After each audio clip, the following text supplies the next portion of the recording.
Assalamualaikum warahmatullahi wabarakatuh. Kami dari kelompok 1 mata kuliah Faktor Manusia dan Ergonomi, akan menjelaskan analisis sebuah objek yang kami pilih, yaitu restoran McD Podomoro, mengenai analisis faktor-faktor antropometri. Sebelum itu, kami ingin memperkenalkan diri kami terlebih dahulu. Nama saya Citra Kania Dewi. Nama saya Kansa Alivia Putri. Nama saya Mesya Nabila Widianti. Nama saya Sandra Lovin.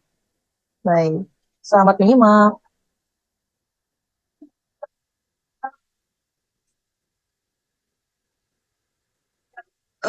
Baik, yang pertama adalah latar belakang dari McD Podomoro. Jadi McDonald's Podomoro itu dibuka pada hari Jumat pada tanggal 25 Maret tahun 2022. Restoran ini berada di Jalan Podomoro Boulevard Utara, nomor 1 Lengkong Bojong Soang, Kabupaten Bandung. Letaknya bersebelahan dengan Kompleks Perumahan Podomoro dan dekat dengan kampus Telkom.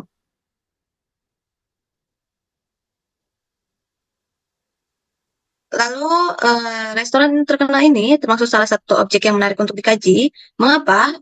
Karena banyak fasilitas yang dapat dianalisis, mulai dari area entrance, area makan, tempat bermain anak, hingga area private. Oke, sebelum kami menjelaskan 6 data antropometri, ada kalanya kita memahami terlebih dahulu apa itu antropometri ya. Jadi antropometri itu dari bahasa Yunani, ada dua kata yaitu anthropos dan metron, yang berarti manusia dan pengukuran. Dengan kata lain, antropometri adalah ilmu dalam mengukur dimensi tubuh manusia. Jadi antropometri ini adalah salah satu cabang ilmu sains yang berkecimpung tidak hanya ukuran tubuh ya, tapi juga bentuk, kekuatan, mobilitas dan fleksibilitas, dan kapasitas kerja manusia itu sendiri.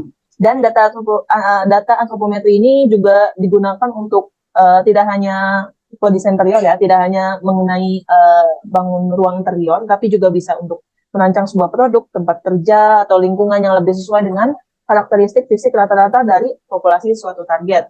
Tapi kalau kasus di objek McD Podomoro ini kita lebih fokus ke dimensi tubuh masyarakat Indonesia.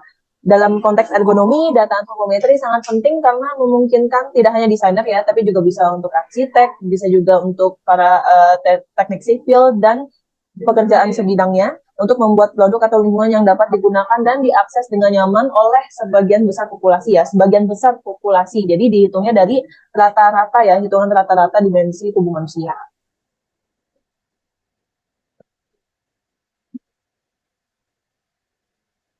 Ya, Selanjutnya, esensi faktor manusia merupakan suatu data yang hanya berdasarkan pada satu ukuran saja, tidak memperhatikan perbedaan ukuran yang lain. Maka hasilnya pun akan sesuai hanya untuk sebagian populasi, sedangkan populasi lainnya akan bekerja dengan kondisi yang tidak optimal. Maka dari itu, pengukuran dimensi tubuh manusia harus dilakukan secara menyeluruh dengan mencari nilai rata-rata pengguna. Menurut Liliana, data dimensi tubuh manusia ini amat berguna dalam perencanaan, penataan, dan perancangan suatu produk guna mencapai keserasian antara produk yang diciptakan dengan manusia sebagai pemakai.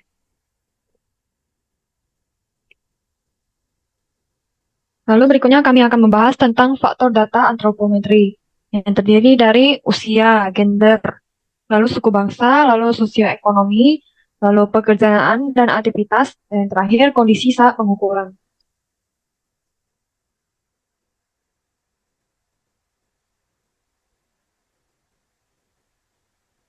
Baik, untuk faktor yang pertama itu ada faktor usia. Jadi, dimensi tubuh manusia akan terus mengalami pertumbuhan seiring dengan bertambahnya usia. Hal ini terjadi sejak kelahiran hingga mencapai usia sekitar 20 tahun untuk laki-laki dan 17 tahun untuk perempuan. Kemudian akan terjadi penyusutan ketika berusia 50 tahun ke atas. Rusmiati tahun 2022. Selanjutnya, perusahaan McDonald's sendiri atau dapat kita singkat dengan McD menyediakan fasilitas umur umur 1 tahun hingga lansia. Untuk anak-anak dapat kita lihat adanya fasilitas dari baby chair atau tempat atau kursi makan bayi, lalu ada wastafel untuk anak-anak, lalu ada playland tempat bermain untuk anak. Selain untuk anak-anak, ada juga area lajur entrance yang dibuat untuk memudahkan lansia yang memakai kursi roda.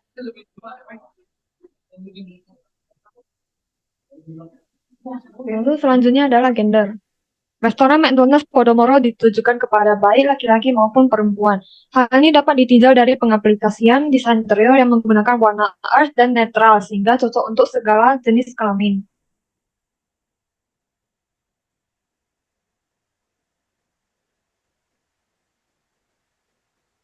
Selanjutnya, sosioekonomi. Selaras dengan desain interior yang terkesan berkelas dan elegan, harga menu pun ikut mengimbangi pencitraan tersebut. Meskipun terkadang menawarkan harga promo atau harga rendah, jangkauan pelanggan McDonald's mayoritas berasal dari kalangan menengah ke atas. Sementara itu, masyarakat kalangan bawah jarang mendapat jangkauan karena status ekonomi dan sosial yang rendah. Bisa dilihat dari harga.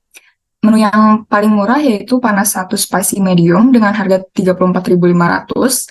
Dengan harga situ, orang-orang dari masyarakat kalangan bawah mungkin lebih memilih makanan dengan harga yang lebih murah dengan jumlah yang lebih banyak. Contohnya nasi Padang 2 bungkus.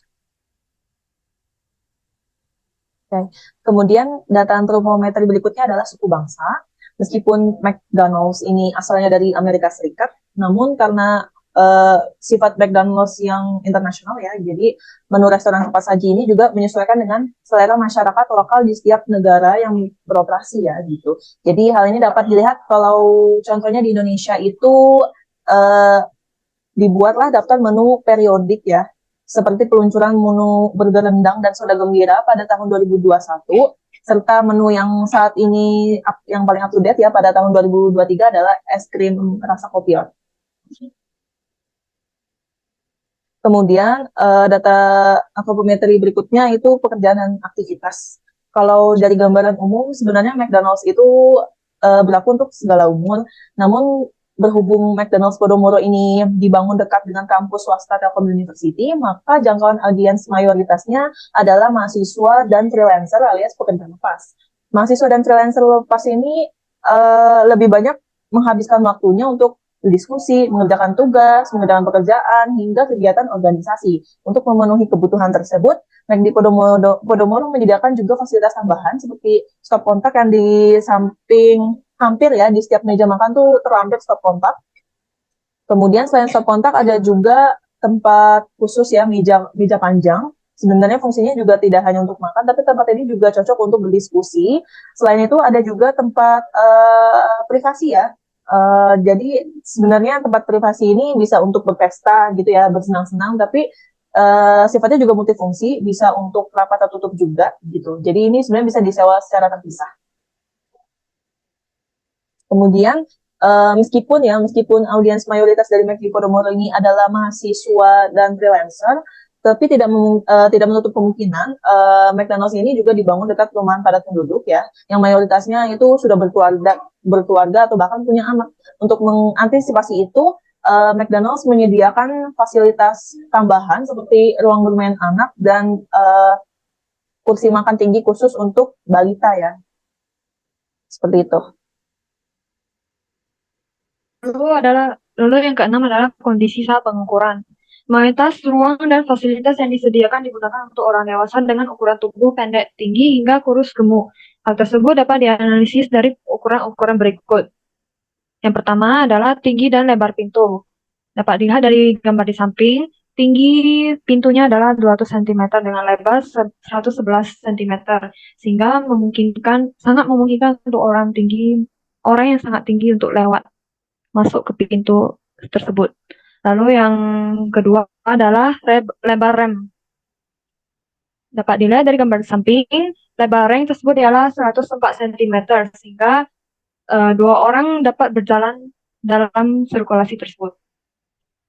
Lalu yang ketiga adalah jarak meja dengan kursi. Dapat dilihat dari gambar di samping, lebar meja dengan 59 cm dengan panjang 105 cm, sehingga sangat kecil kemungkinan untuk melakukan pekerjaan di area tersebut, karena area tersebut sangat hanya untuk orang melakukan makan saja.